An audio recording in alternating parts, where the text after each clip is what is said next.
It's October, the time when kids beg for candy, adults try to get laid by dressing like slutty versions of the most recent popular media, and Germans everywhere spend 16 to 17 days celebrating beer and meat, thus providing a big fuck you to the Irish who need a pussy of a saint to excuse their drinking. All in all, it's arguably the best month of the year. I love watching horror movies to get into the spirit of Halloween, but when it comes to this show, horror movies are pretty much the norm. Hell, last month I had people review a terrible zombie movie, so what could I possibly do to make this episode any different? After all, this is my Halloween special, so I need a movie that puts your typical Halloween flick to shame.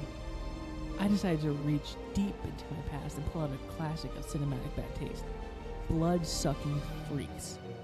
Over at the website Manic Expression, they needed something to kick off the 31 days of Halloween, and who better suited for that shit than this jerk right here?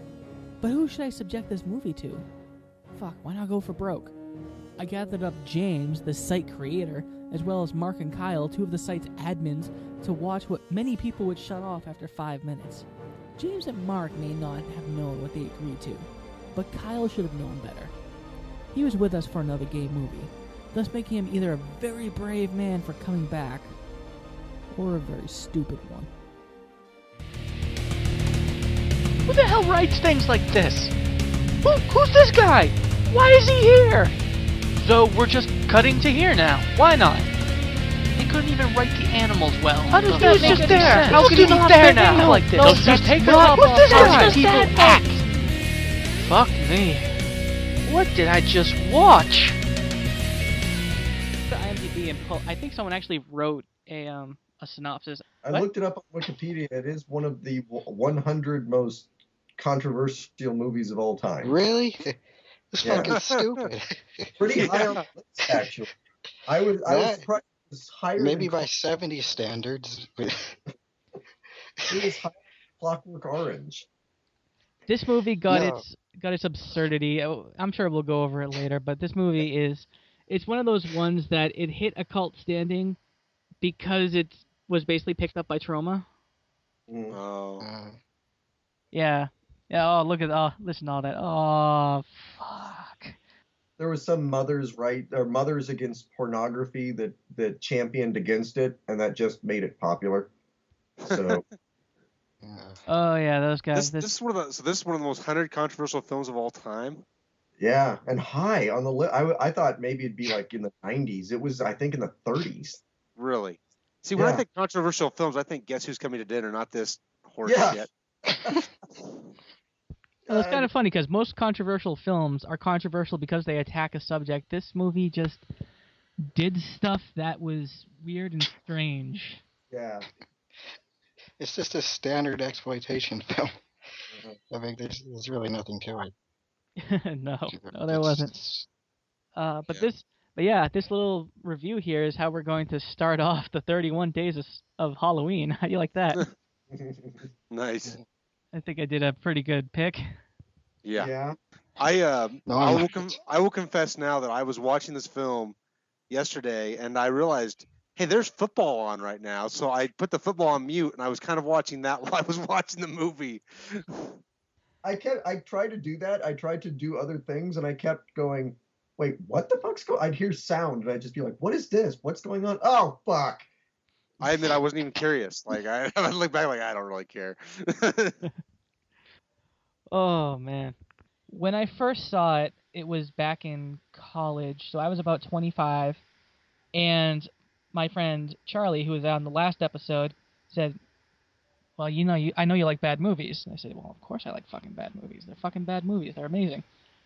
And he said, I have this one, which is one of the hardest ones to see. And I took that up as a challenge, like, Charlie, I've seen some shit in my time, right? I'm like the Vietnam vet of horror movies.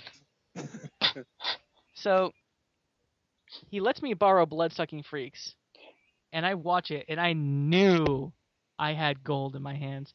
I could show this to anyone that I wanted to, either just to show them like how bad horror movies can get, or if I just don't fucking like them, they have to end up watching it. Don't worry, you guys are in the former group, not the latter. Okay, cool. But But just to prove how bad it was, after I gave it back to him, his roommate, I guess, got completely wasted the night before and was just a complete jackass to him. So before he went to work the next morning, he made sure to put it on, and he turned down the volume ever so slightly, so that when his roommate woke up and went into the living room, all he saw was like a fucking woman's nipples getting cut off. So yeah, this movie's runtime is about 91 minutes. How long did it feel like for you guys? Oh Well- God, it was much longer. Yeah, because I kept pausing it and getting up to do things, with my life. It took me about 5 hours to get through it. Wow, 5 hours for a 91-minute long movie. Yep. Oh, jeez. How about you, Kyle? How long? Like, you had to watch it all in one sitting because Yep, you were just 1 hour. you're used to the Yep. old way where we had to watch it in 2 parts, and you were just like, "Hey, are we still doing that?" And this was, earlier today, and I said, "No, you got to watch it now." And this was at 12:30 my time, so that was 10 a.m. for you. Somewhere around that time. By the way, Best part of waking up. when my daughter came home from school, I told her a little bit about it, and she said, "What's wrong with your friend? Why?" I love how someone was offended for you. Yeah. How is this guy your friend? What is he doing to you, Dad? Where did he touch you? I was still watching it. I still had half an hour to go, and she was doing her homework, and I said, "I will do your fucking homework. You go in, you watch the rest of this movie." Father of the Year. Look, I can't watch this, kid. Trust me, it's fine. I think that was the shit I told to you when I told you to see the movie was, let your kids see it. It's perfectly fine.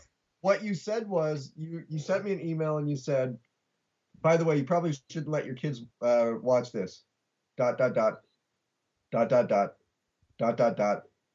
You should totally let your kids watch this."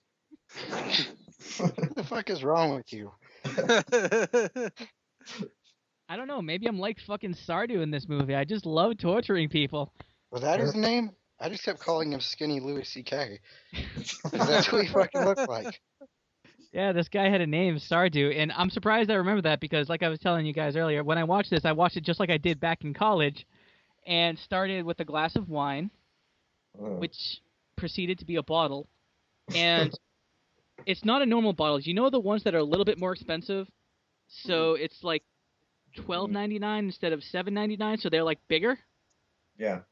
Yeah, I killed one of those, and then moved on to the second bottle, which I got halfway through, and then the movie ended.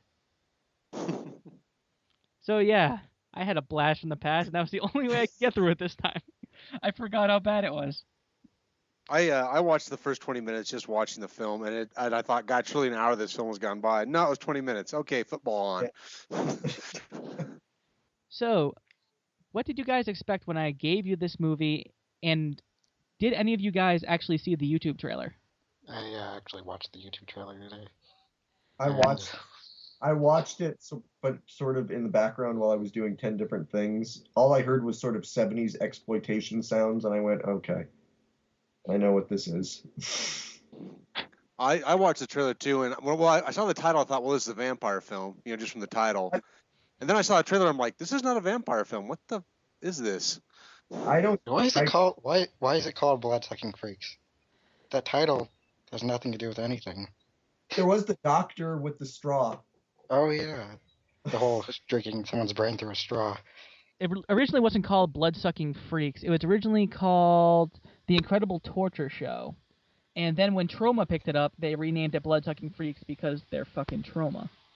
You see a movie called The Incredible Torture Show, you will just be like, yeah, I don't care. That sounds boring. You hear Bloodsucking Freaks, you think, oh, they're freaks. And they're blood-sucking, you say. Well, sir, this is a movie for me. Well, I hate to sound like blatantly obvious, but why didn't they name it after the name of the show in the film? Like the show's got a name, the Sardu show.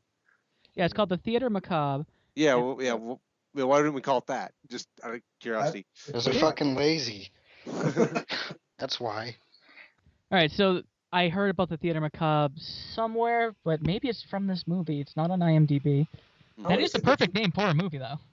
There's Yeah. a movie called Dance Macabre, which I think was like a sequel to that Robert Englund Phantom of the Opera movie. Ah, shit! You just had to go and ruin my night by mentioning that movie. That's 2 nights for me. That movie fucking ruined. I hated it. But yeah, what did you guys expect after you saw the trailer? Because it seems like you just thought, oh, he made us watch exploitation garbage. Did it change after that? Nope. No. Worse than I thought it would be. I wasn't expecting what I saw in the movie. I kind of got this feeling trailer. This is gonna be really, really awful, and I don't know. I guess it was just about as bad as I thought I was gonna be. I knew I wouldn't care in the long run, and that's kind of where I'm at. Well, you know what's funny? On IMDb, this movie has a 4.3, which isn't good, but it's still better than a lot of other movies that are better than it. I hate to use the word better because when you're comparing garbage, it's like, well, this one smells a little less funky. I can get past the maggots if that's the problem. The thing is, in the long run, when I think about it, I can't hate this movie because it was what it was trying to be. It was wildly successful in being a complete piece of shit. It had no illusions about what it was trying to be. So I can't hate it. And I think a lot of people agree with you because on Rotten Tomatoes, this has a 40% both for viewers and for critics. Granted, that's with 5 reviews. But I would also like to say I can't hate it, but it's only because I don't care enough. Hate would imply some sort of emotional connection to this film, one way or the other, and I admit I just didn't give a damn. Yeah, I mean, I hate, like, for instance, like Alien versus Predator Requiem. I hate that movie, but I hate it because I went in thinking it was going to be something possibly decent.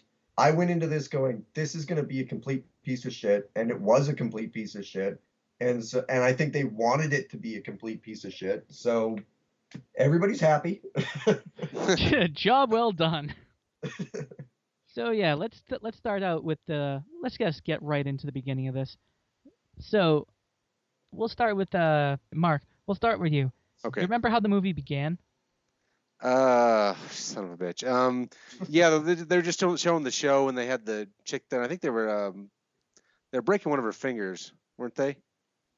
Was that the beginning? Well, they strap the thing to her head, and they just kind of like. Well, they break her finger first, and then they do the thing to her head after they say you're an asshole, or whatever they say to him. Like everybody in the audience starts calling him an asshole, so he's like, "I'm going to show you. I'm going to kill this woman." And then the midget dude, who's hilarious, by the way. Yeah, the effeminate midget who wants to be a comedian. Yeah, he actually is. He's friggin' hilarious. I don't think he's intentionally hilarious because he's a terrible friggin' actor, but. Yeah. I have a question. Go on. How did he manage to kidnap so many freaking women? And all he had was a midget. You know, how is he getting away with all this? I kept asking myself through the whole movie, I'm like, it's a 70-year-old man and a midget. How hard can it be to escape people? Well, this is the universe where women absolutely cannot defend themselves, I guess. Yeah, there was the one scene where the woman was being used as a table, and I kept thinking, this guy's not that. Just get up. Just fucking take the plate off your back and smack him in the face with it. Huh. Well, yeah, he was so friggin' skinny, he looked like he'd have broke with a friggin' stiff breeze. So yeah, that was our opening scene. And when you make a movie, even if it's just a crappy horror movie, the first thing that should come into your mind is I need to set up who my characters are. These are the people I'm going to follow through the movie, both the good guys and the bad guys. So if this were your horror movie, who would you put in as, like, your protagonist? Like, Kyle, what would you have? What kind of person?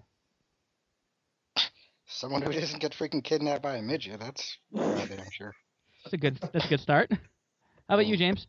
Like, what would be a good character for this movie?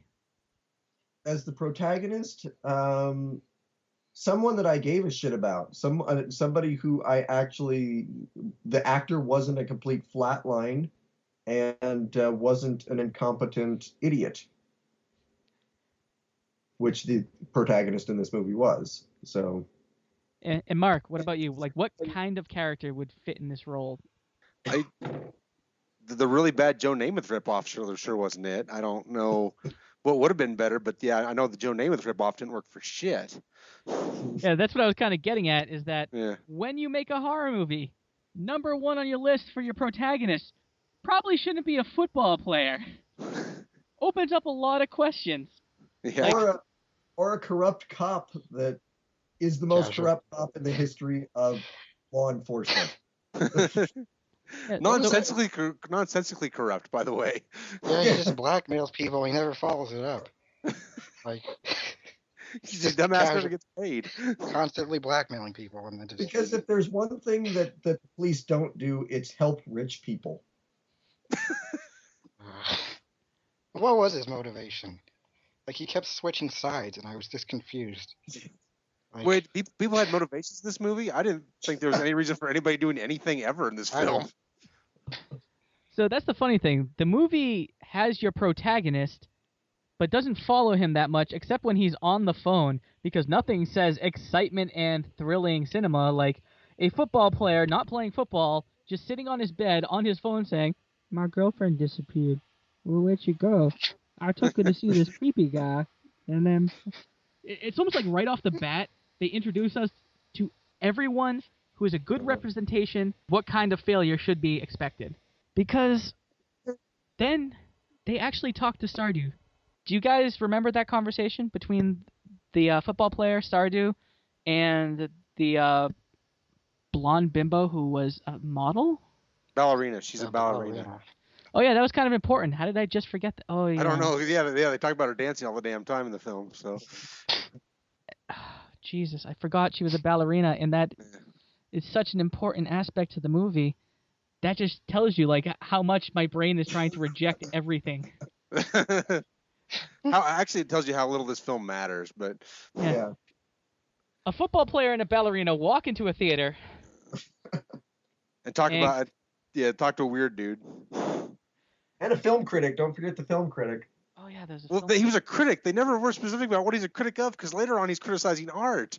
It's like, what the fuck was he actually a critic of? Why was he there in the first place?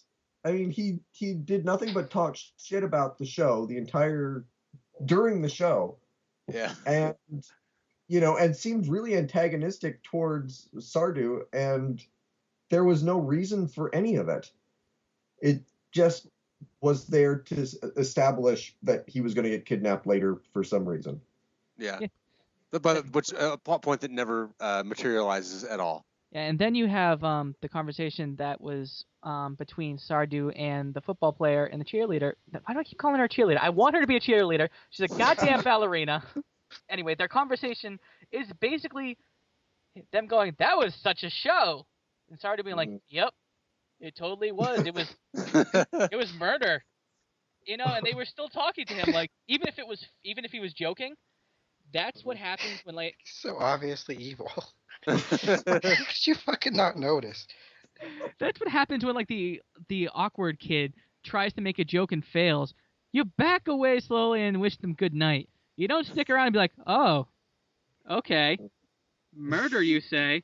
Yeah. What other interesting things do you have to say, creepy man?" Well, that was followed by, like, one of the greatest, most awkward forced laughs in the history of film, I think. Ha ha ha ha ha ha ha. Like they're trying to laugh at this joke, but even they know this shit's not funny. So then, in an attempt to keep the plot going, they show Stardew and Midget Man, whose name I can't remember. Ralphus, something like that. Ralphus. Yeah. Oh yeah, Ralphus. There you go. So yeah, they pretty much take up the movie from there. And why? It's not like they add anything. In a lot of ways, they are the protagonists. In a lot of ways, I mean, the ballerina and the football player are getting in the way of the main characters, not the other way around. It's not like we really give a shit about. We spend all our time with Stardew and Afro Midget, so they're really the protagonists in a lot of ways. Well, and by the way, I liked them better because at least they were terrible actors, but at the same time, it was clear that they were having a tremendous amount of fun. So did they? Maybe the midget because he got work. But the guy who No, I played feel- Sardu just looked like he wanted to just. It looked like he was on a lot of drugs and just wanted to end it. The greatest suicide note of all time. So then we sort of get more establishing moments where they torture women for the show, and it honestly it's just to create filler time. It's not like tenseful. It's not anything. It's just boring. Yeah. I mean, I think we're by using antagonist, protagonist, and plot and all that stuff. We're giving this film too much credit. This plot is mild excuse to get to next torture scene, mild excuse to get to next torture scene, mild excuse to get to next torture scene. That's the entire friggin' movie. Yeah, there's really no plot for most of the movie. There's no plot. I mean, it takes a long time before he kidnaps the ballerina, even. And I think that's when any semblance of plot starts. So everything before that is kind of hard because it's like, well, when we describe the movie, what can we say other than people got tortured and here's the ways they got tortured? But once the ballerina gets kidnapped, suddenly they want to put on a ballet show of death, as if that will do anything. Well, and it's going to get them onto Broadway and then on to Hollywood. And it seems like it's working.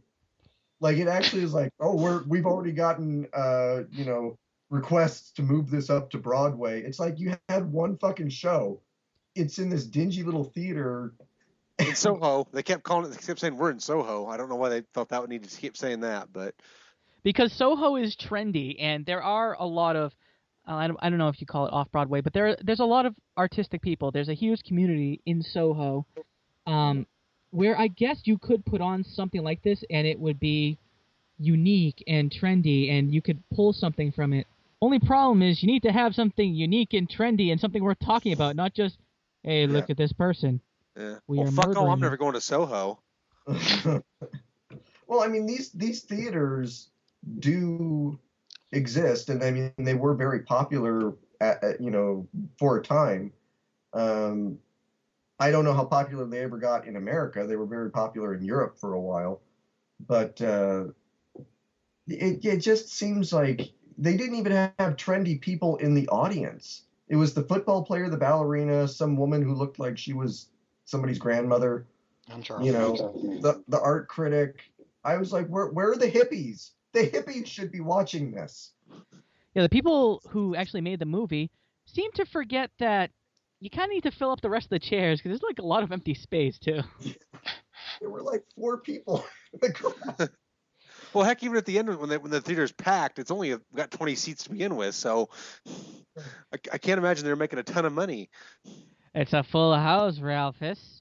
We better have 2 women on tonight. Last night we only had 1, and this time we have 2 and a dancer. Good day for Sardu. What was the ballet? I mean, you saw the girl dance. She kicked the critic in the face a couple times. I'm like, And by kicked in the face, you mean missed by a good 2 feet. Yet his head kept jerking back. So yeah, before we get going with the rest of the movie, if you want to call it that, because when the plot does pick up, there is, I guess it's tension, and it has to do a little bit with brainwashing, and it might make some sense if you really look into it. But before you do, you got to have some context, because this movie was made by a guy named Joel M. Reed, and he wrote this fucking script in a day. I'm not saying that, like, as a hyperbole. He wrote it in a day. this is a point of pride for him that he brags about it. I don't know, but it sure shit made IMDb trivia. It's like, this is very important. But this guy, Joel M. Reed, not only did it only take him a day to write this script, he wanted to make another movie before this took his eye. Somehow, someone, I don't know who, maybe it was him, maybe he's like a schizophrenic who argues with himself. The original script he wanted to make was about a rock star that's haunted by a groupie, but somehow fucking blood-sucking freaks became the better option. See, that sounds like a hippie horror movie. The rock star haunted by a groupie. That sounds like the hippie horror movie that you make for counterculture 70s weirdos. That sounds like Play Misty for me. That's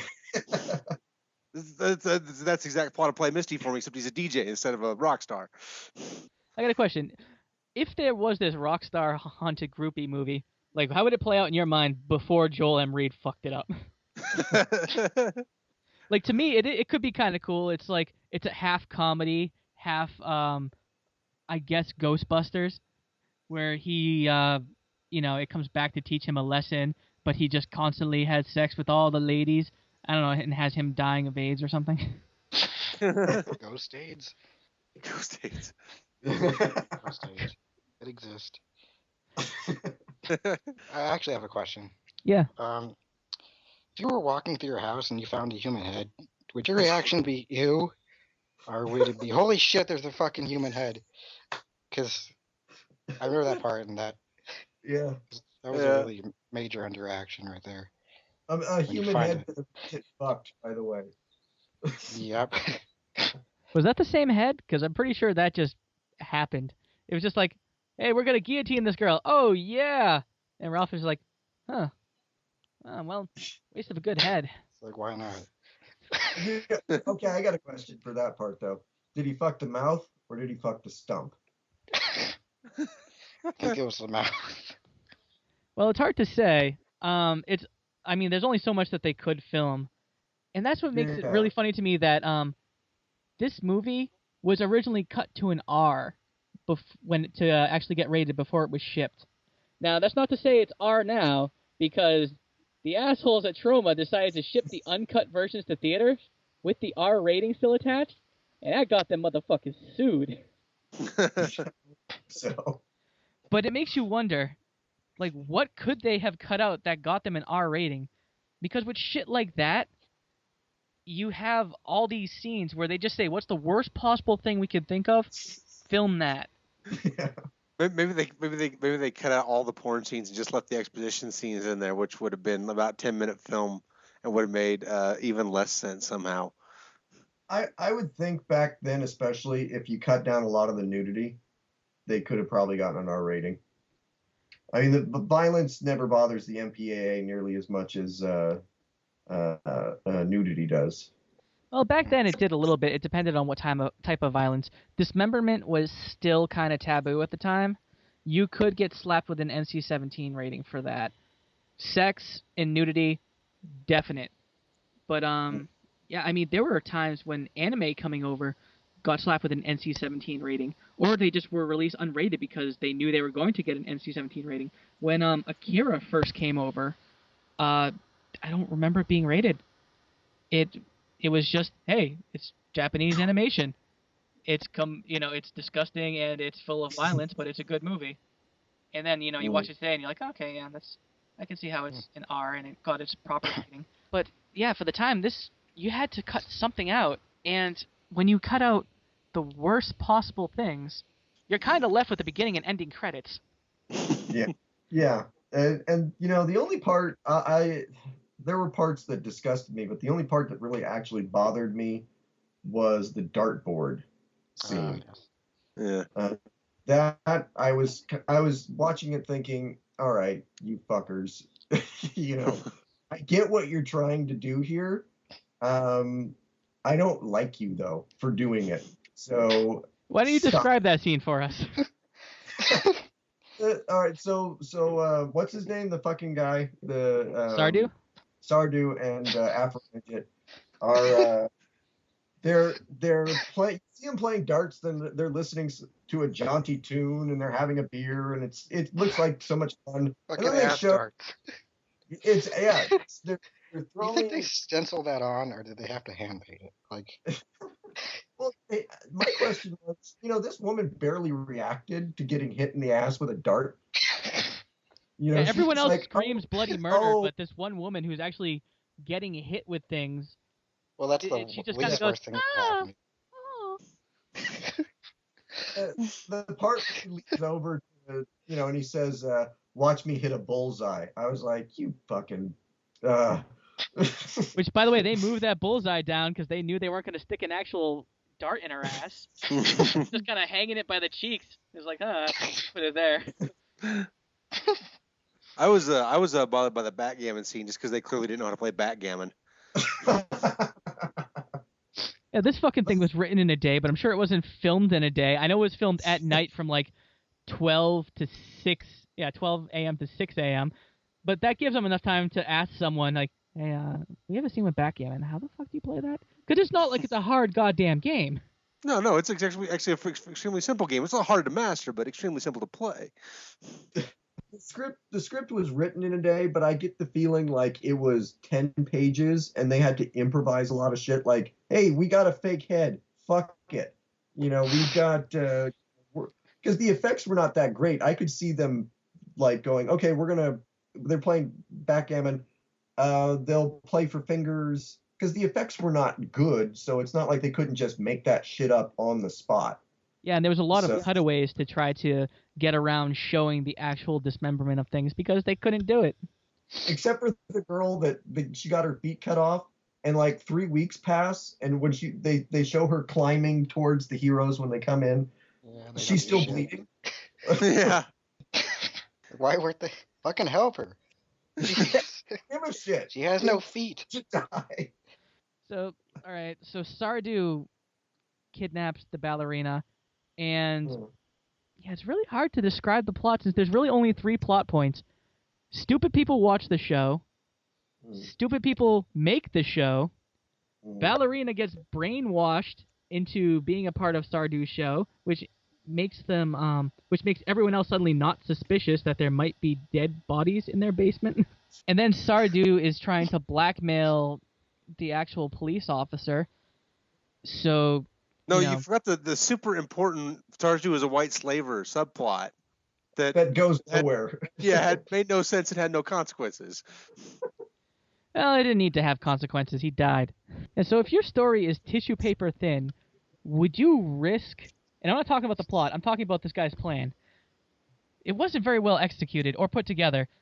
Because if you have this plan, which can easily be found out by anyone, would you just put on a public display with a very prominent figure who everyone thinks might have been kidnapped? Yeah. Well, if you're brick wall stupid to begin with, I suppose you would. Which I guess we've established, so that's consistent. Yeah. And then pretty much everybody this is universal. Everybody's brick wall stupid, and nobody misses missing people. People go missing. Oh well, fuck it, they're gone. If you don't bribe me, we're not going to even look for her. Yeah, that's how it works. There's a famous ballerina missing. Bribe me, or I'm not even going to look.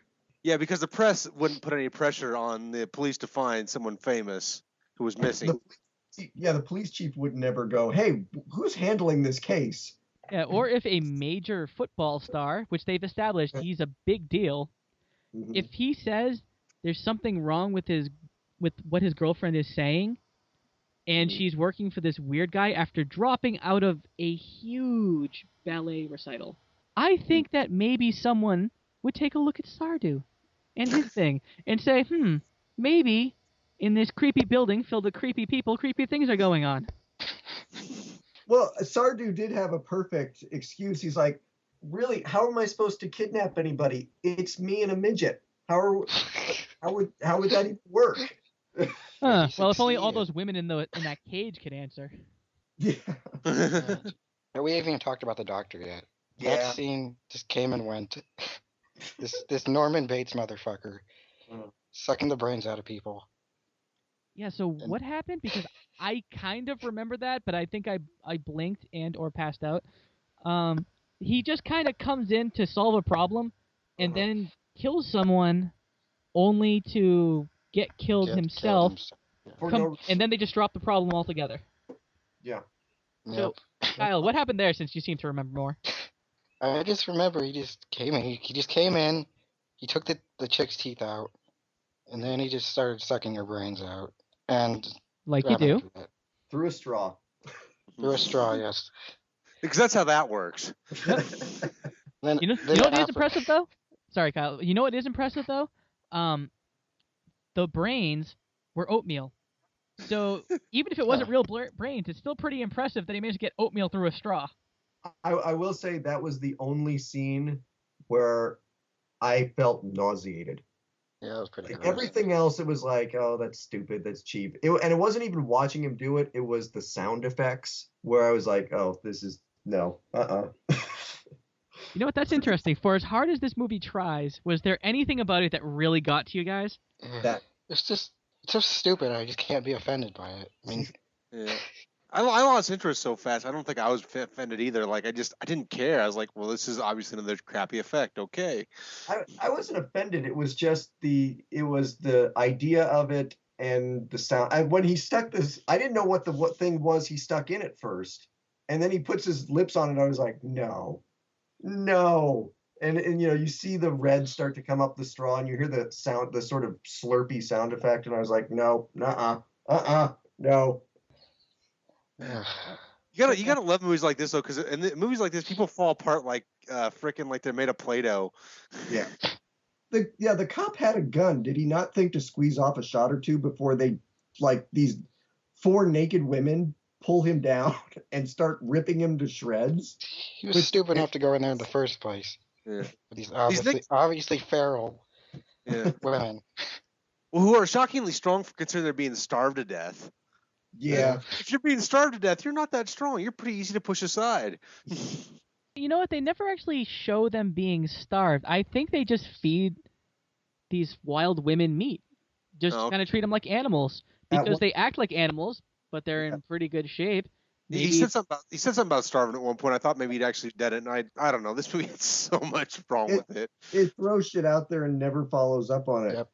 Starve them to death. Yeah. And then nothing. Well, that's what I get for trying to find some consistency. So let's jump right to the ending. You have the ballet show, which kind of just goes to hell. And then Sardu gets killed. Is there anything that really happens in between? Because I think they try to wrap up some plot lines that they never really... Sardu doesn't actually get killed to the very, very end. He gets tied up first and shit. And yeah, the feral women get a hold of him. Yeah. Yeah, the football player gets killed by being lightly tapped on the back of the head with a rubber mallet. Yeah. Which is odd. Which I got a question for everybody. When you were watching it and you started thinking about how this might end, I realized there was nobody I wanted to see prevail. I didn't care about any of them, so I didn't care how it ended. I was just glad the fucking movie was over. That was my opinion too. So that's pretty much how Bloodsucking Freak ends. Everyone dies and no one cares. So why do you think this is like one of the biggest cult classics for, I don't know if it's just gore hounds or exploitation hounds? What is it about this movie that you think draws people in? Because this movie has a lot of good ratings and it gets high up there. It has a good spread on Amazon.com. I know that's not the best, resource for actual reviews, but those are people. And you have a lot of 5 stars, you have a lot of 4 and 3 stars, and then you have, a good amount of 2 and 1s. So that's something you get from like The Dark Knight for people who have a wide variety of opinions. And I think a lot of these good reviews come from people who just want to see stuff like this. Stuff that's exploiting people or genres. Yeah. They really want this, and they must... It's hard to think about it, but they probably grew up with this. Saw it when they were 14 and just can't stop loving it. Well, it's like it's the stupid person version of the 120 Days of Sodom. It's if you want to watch a movie like that, but you don't want to think at all, this is the movie you watch. All right, so what are your final thoughts on the movie? We'll start with you, Kyle. It was shit. What else can you say about it? Actually, I'd say that the only thing that wasn't in the movie is shit. Thank God. How about you, Mark? Just unbelievably boring. Like, I completely didn't care about this movie. After the first 10 minutes, I was like, I couldn't even hardly watch the thing. My mind kept wandering away because I did not give a shit. I didn't have that problem. It was terrible, but I wasn't bored. There's always just some weird shit going on to keep my attention. Even if it's terrible shit. So, how about you, James? Like I said, I mean, it's really hard for me to... I can't say that I hated it because it accomplished everything that it set out to accomplish. I could see the director looking at it afterwards and being really proud and going, I did it. I made my dream come true. And I can't, it's not my cup of tea, but I can't fault him for doing what he wanted to do and doing it, the way he wanted to do it. So, and like I said, I thought that the actors playing Sardu and Afro Midget, they at least were kind of fun to watch. I really hope that this man like fucking rapes someone just so that he could prove that your entire point wrong. I just want this to be like an awful asshole, because what other person would not just release a movie that tries to shock you? That's fine. Oops. But I agree with Mark. This movie was fucking boring. Like, it is funny when you have stories like when my buddy put it on for his roommate to come out. When you talk about it in snippets and say all the awful things, it's something that people will say, wow, you were able to sit through that. And with that, let's move on to the end game. So this one's a little different than usual. Normally what I would do is I would read 3 descriptions of movies. One of them is a real movie, and 2 of them I just made up. However, the movie I picked is kind of popular. Well, maybe not popular, but you would actually know it. So what I did is, instead of the full descriptions that I would usually read, I have here 3 very basic concepts of what the movie could be. And all you have to do is guess 1, 2, or 3. If you get it right, you get to pick a movie for me to review, because I made you watch Bloodsucking Freaks. You might as well. See if you can do any worse. All right, you guys ready? Yep. Number 1. The movie I picked is about the rape of Chinese women by Japanese soldiers during World War II and convincing everyone it was justified. Number 2. The Journey of Lewis and Clark, where they slaughtered Native Americans, including women and children. Number 3. The concept of the movie is the KKK saves the world from black people. We'll start with Kyle. Kyle, 1, 2, or 3? 2. 2. Lewis and Clark. All right, Mark. How about you? I'm pretty sure number 3 is a real film. All right. You sure? I mean, there's plenty of films about. I can actually tell you what film it is, but I'm pretty sure. All right, and what about you, James? Are you going to go with Mark, or are you going to say his confidence is misplaced and it wouldn't be that easy? No, I'm going to go with Mark. I'm pretty sure it was on my top 5 movies that everyone says are classic that I wouldn't watch. Yes, it was. Sorry, Kyle. The movie's Birth of a Nation. Yeah, I've already seen it. I've already seen it, which it's pretty awful. The thing is, I didn't just pick this because of the weird concept. The movie was made in 1915. Mm-hmm. It's to be expected that things would be a little skewed. Mm. But the movie set the standards for film. It's an awful thing to think about. Mm-hmm. But this horribly racist movie is the foundation to why we can enjoy the movies we enjoy now. Well, Griffith created 4 or 5 new different camera techniques just to make the film. The tracking shot had not been done until Birth of a Nation. Oh, I'm sure I'll get into all of that next month. Mm-hmm. But you guys have any movies in mind? Like, what would you like to torture me with? You can pick anything. I have a movie that is more torturous to sit through than Bloodsucking Freaks. Oh, I don't doubt it. This isn't even at the bottom of my barrel. Yeah, no. Even when I was watching it, I thought I can think of a worse movie. The movie's called Dan in Real Life, and it stars Carell. It's a family movie about a wacky family, and it is my most hated movie of all time. Oh, I remember Dan in Real Life. I haven't seen it, but I guess I will now. How about you, Mark? You got a movie? Boy, a really bad movie. Geez. I tell you what, I'm going to name a movie here, and I've talked about how much I hate this movie before. Well, but it's also hilarious at the same time because how stupid it is. I'll tell you what, I'd even review it with you if you want me to down the road sometime. And that's Zachariah. What's that? I may hold you to that.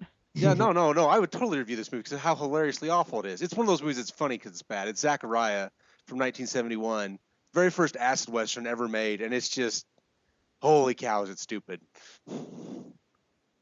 How the fuck do you spell Zachariah? Z-A-C-H, Zach, A-R-I-A-H. I was off by 3 letters. It's got Don Johnson in it, if it makes you feel any better. No, that doesn't. This is pre Boy and His Dog Don Johnson even. Okay, so that's that. I got to see Zachariah and Dan in real life, and I'll report back on that. Until then, thank you guys for showing up. I'm glad you all suffered and were completely miserable through this whole experience. And until next time, fuck off. That's it for now. If you have any questions, comments, recommendations, or just some good old-fashioned hate mail, you can send it to me at somejerkfromboston@gmail.com. You can also follow me at somejerkfb on Twitter, or somejerkfromboston on that Tumblr thingy. More of Mark's content can be found by looking up Big Black Hat Man on YouTube or Facebook, and of course content by him as well as James can be found on manicexpression.webs.com.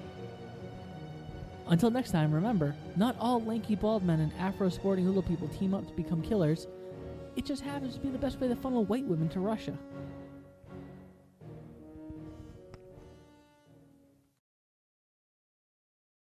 Ha ha ha ha ha!